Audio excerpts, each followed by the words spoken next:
ರಾಜ್ಯ ವಿದ್ಯಾರ್ಥಿಗಳ ಒಕ್ಕೂಟ ಧಾರವಾಡದಲ್ಲಿಂದು ಬೃಹತ್ ಪ್ರತಿಭಟನೆಯನ್ನ ಮಾಡಿದ್ದಾರೆ. ರಾಜ್ಯದ ಕಾಂಗ್ರೆಸ್ ಸರ್ಕಾರದ ವಿರುದ್ಧ.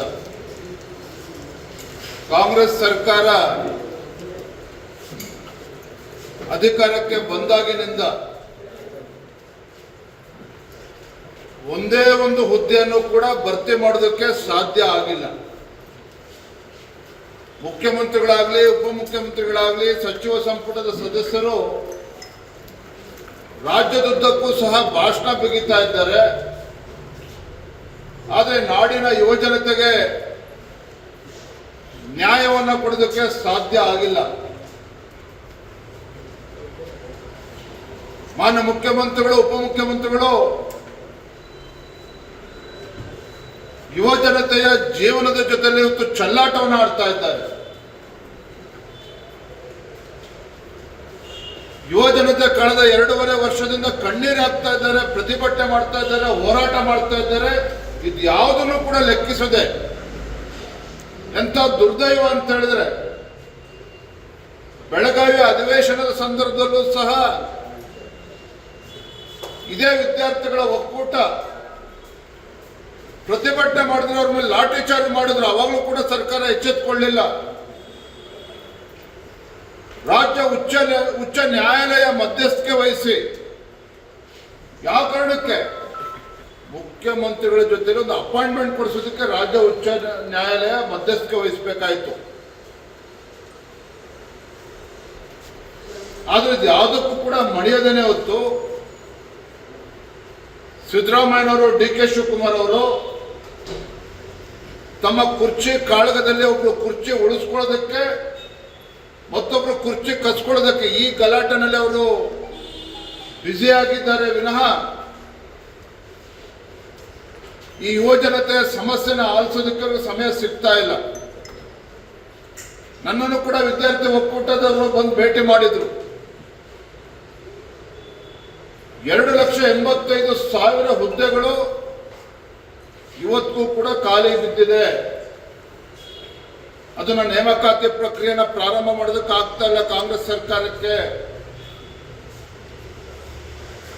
ರಿಸರ್ವೇಶನ್ ಗೊಂದಲವನ್ನ ಬಳಸಿಕೊಂಡು ರಾಜ್ಯ ಉಚ್ಚ ನ್ಯಾಯಾಲಯದಲ್ಲೂ ಕೂಡ ಸರಿಯಾದ ರೀತಿಯಲ್ಲಿ ವಾದ ಮಂಡನೆ ಮಾಡದೇ ಕಾಲಹರಣ ಮಾಡಿಕೊಂಡು ಕಾಂಗ್ರೆಸ್ ಸರ್ಕಾರ ಕುಳಿತಿದೆ ವಿನಃ ಯುವಜನತೆಯ ಬದುಕನ್ನು ಕಟ್ಟಿಕೊಡುವಂತ ನಿಟ್ಟಿನಲ್ಲಿ ಖಾಲಿ ಹುದ್ದೆಗಳ ಭರ್ತಿಯನ್ನ, ನೇಮಕಾತಿಯನ್ನ ಮಾಡೋದಕ್ಕೆ ಯಾವುದೇ ಒಂದು ಇಚ್ಛಾಶಕ್ತಿ ಕಾಂಗ್ರೆಸ್ ಸರ್ಕಾರಕ್ಕೆ ಕಾಣ್ತಾ ಇಲ್ಲ. ಇವೆಲ್ಲ ಕಾರಣಕ್ಕಾಗಿಯೇ ರಾಜ್ಯ ವಿದ್ಯಾರ್ಥಿಗಳ ಒಕ್ಕೂಟ ಬೆಂಗಳೂರಿನಲ್ಲೂ ಕೂಡ ಪ್ರತಿಭಟನೆ ಮಾಡಿದ್ರು. ಹಿಂದೆ ಕಲಬುರಗಿನಲ್ಲೂ ಕೂಡ ಪ್ರತಿಭಟನೆ ಮಾಡಿದ್ರು, ಧಾರವಾಡದಲ್ಲೂ ಕೂಡ ಪ್ರತಿಭಟನೆ ಮಾಡಿದ್ರು. ಈಗ ಇವತ್ತು ಮತ್ತೊಮ್ಮೆ ಮಾಡ್ತಾ ಇದ್ದಾರೆ. ಅದೇ ಬಂಡತನದ ಪ್ರದರ್ಶನ ಇವತ್ತು ರಾಜ್ಯದ ಮುಖ್ಯಮಂತ್ರಿಗಳು, ಉಪಮುಖ್ಯಮಂತ್ರಿಗಳು ಮಾಡ್ತಾ ಇದ್ದಾರೆ. ನಾನಿವತ್ತು ಆಗ್ರಹ ಪಡಿಸ್ತೇನೆ, ವಿದ್ಯಾರ್ಥಿ ಒಕ್ಕೂಟಗಳ ಒಂದು ಧ್ವನಿಯಾಗಿ, ರಾಜ್ಯದ ಯುವಜನತೆ ಒಂದು ಧ್ವನಿಯಾಗಿ ಇವತ್ತು ಮಾನ್ಯ ಮುಖ್ಯಮಂತ್ರಿಗಳಲ್ಲಿ, ಉಪಮುಖ್ಯಮಂತ್ರಿಗಳಲ್ಲಿ ನಾನು ಆಗ್ರಹ ಪಡಿಸ್ತೇನೆ. ನೀವು ಕಳೆದ 2.25 ವರ್ಷದಲ್ಲಿ ಕಡಿದು ಕಟ್ಟೆ ಹಾಕಿರ್ತಕ್ಕಂಥದ್ದು ರಾಜ್ಯದಲ್ಲಿ ಗೊತ್ತಿದೆ, ಜನ ಗಮನಿಸ್ತಾ ಇದ್ದಾರೆ. ಒಂದ್ ಕಡೆ ಅಭಿವೃದ್ಧಿ ಇಲ್ಲ, ಮತ್ತೊಂದು ಕಡೆ ಸರ್ಕಾರ ನೌಕರಿಗೆ ಸಂಬಳ ಕೊಡೋದಕ್ಕೂ ಆಗ್ತಾ ಇಲ್ಲ. ಈ ಕಡೆ ನೇಮಕಾತಿಯನ್ನು ಕೂಡ ತೆಗೆದುಕೊಳ್ಳದೇನೆ, ಭರ್ತಿ ಮಾಡ್ದೇನೆ ಏನು ಅನ್ಯಾಯ ಮಾಡ್ತಾ ಇದ್ದೀರಿ. ಮೊನ್ನೆ ಮುಖ್ಯಮಂತ್ರಿಗಳು ಹೇಳ್ತಾರೆ ಪ್ರಕ್ರಿಯೆ ಪ್ರಾರಂಭ ಮಾಡ್ತಾರಂತೆ. 3 ವರ್ಷ ಆಗಿದೆ ಸರ್ಕಾರ ಬಂದು, ಕಾಂಗ್ರೆಸ್ ಸರ್ಕಾರ ಬಂದು, ಇಷ್ಟು ವರ್ಷನೇ ಮಾಡ್ತಾ ಇದ್ದರು, ಇನ್ಮೇಲೆ ಮಾಡ್ತಾರೆ. ಹಾಗಾದ್ರೆ ಇನ್ನು ಎಷ್ಟು ದಿನ ಯುವಜನತೆ ತಾಳ್ಮೆನ ಪರೀಕ್ಷೆ ಮಾಡೋದು ಕೊಟ್ಟಿದ್ದೀರಿ ಮಾನ್ಯ ಮುಖ್ಯಮಂತ್ರಿಗಳೇ, ಉಪಮುಖ್ಯಮಂತ್ರಿಗಳೇ? ಅವರ ಕಣ್ಣೀರು ಇವತ್ತು ನಿಮ್ಗೆ ಕಾಣಿಸ್ತಾ ಇಲ್ವಾಗಾದ್ರೆ ಸರ್ಕಾರಕ್ಕಾಗಾದ್ರೆ 2.5 ಲಕ್ಷ ಹುದ್ದೆಗಳು ಇವತ್ತೇನು ಖಾಲಿ ಹಾಗೆ ಬಿದ್ದಿದ್ದಾವೆ. ನೇಮಕಾತಿ ಪ್ರಕ್ರಿಯೆನ ತತ್ಕ್ಷಣ ಪ್ರಾರಂಭ ಮಾಡಬೇಕು. ಜೊತೆಲ್ಲ KPSC ವ್ಯವಸ್ಥೆನೂ ಕೂಡ ಸುಧಾರಣೆ ಮಾಡಬೇಕು. ಇನ್ನು ನಿಮ್ಮ ಸರ್ಕಾರದಾಗ ಏನ್ ಮಾಡಿದರೆ ಇವೆಲ್ಲ ಮಾತುಗಳನ್ನ ಬದುಕಿಟ್ಟು ಆ ಯುವಜನತೆಗೆ ನ್ಯಾಯ ಕೊಡುವಂತ ಕೆಲಸ ಮಾಡಬೇಕು ಅಂತೇಳಿ ನಾನು ಈ ಸರ್ಕಾರಕ್ಕೆ ಆಗ್ರಹ ಪಡಿಸ್ತೇನೆ. ಇದಕ್ಕೆ ಪೂರಕವಾಗಿನೇ ಸರ್, ವೈದ್ಯಾಧಿಕಾರಿಗಳ ಸಂಘ ಹೇಳ್ತಾ ಇರೋ ಪ್ರಕಾರ ಬಿಜೆಪಿ ಅವಧಿಯಲ್ಲಿ 1000 ಜನಕ್ಕೆ ನೇಮಕಾತಿ ಆದೇಶ ಪ್ರತಿ ಈಗ ಮೊನ್ನೆ ಸಿಎಂ ಅಲರ್ಟ್ ಮಾಡಿದ್ದಾರೆ. ಬಿಜೆಪಿ ಅವಧಿಯಲ್ಲಿ ಆಗಿರುವಂತಹ ನೇಮಕಾತಿಯನ್ನ ನಿನ್ನೆ ಅಲರ್ಟ್ ಮಾಡಿದ್ದಾರೆ ಮೊನ್ನೆ. ಇದು ವೈದ್ಯಾಧಿಕಾರಿಗಳ ಆಕ್ರೋಶಕ್ಕೆ ಕಾರಣ ಆಗಿದೆ. ಅವರು ಕೂಡ ಮಾರ್ಚ್ 11ರಿಂದ ಮುಷ್ಕರ ಆರಂಭ ಮಾಡಿದ್ದಾರೆ. ಇತ್ತೀಚೆಗೆ ಮುಖ್ಯಮಂತ್ರಿಗಳು ನೋಡಿದ್ರಿ, ಹುಬ್ಳಿನಲ್ಲಿ ಬಡವರಿಗೆ ಮನೆ ಕೊಡ್ತಾ ಇದ್ದೇವೆ ಅಂತೇಳಿ ಬಹಳ ಸಾವಿರಾರು ಜನ ಸೇರಿಸಿ ದೊಡ್ಡ ಸಭೆ ಮಾಡಿ ಸಮಾರಂಭ ಮಾಡಿ ಅವ್ರ ಬೆನ್ನು ಅವ್ರು ತಟ್ಕೊಂಡು ಇವತ್ತು ಮುಖ್ಯಮಂತ್ರಿಗಳು ಬಂದಿರತಕ್ಕಂಥ ತಾವು ನೋಡಿದಿರಿ. ಧಾರವಾಡದಲ್ಲಿ ಸಭೆ, ಹುಬ್ಳಿನಲ್ಲಿ ಸಭೆ ಮಾಡಿದ್ರು. ಆ ಬಡವರಿಗೆ ಮನೆ ಕೊಟ್ಟಿದ್ದು ಕೂಡ ಅದು ಹಿಂದಿನ ಬಿಜೆಪಿ ಸರ್ಕಾರ ಇದ್ದಾಗ ಅಲ್ಲಿ ಕಾರ್ಪೊರೇಷನ್ ಅಲ್ಲಿ ರೆಸಲ್ಯೂಷನ್ ಪಾಸ್ ಮಾಡಿ ಕೇಂದ್ರ ಸರ್ಕಾರದ ಸಹಯೋಗದೊಂದಿಗೆ ಆಗಿರುವಂಥದ್ದು. ಇವ್ರು ಬಂದು ಕಡಿದು ಕಟ್ಟಾಕಿರ್ತಕ್ಕಂಥದ್ದು ಏನೂ ಅಲ್ಲ.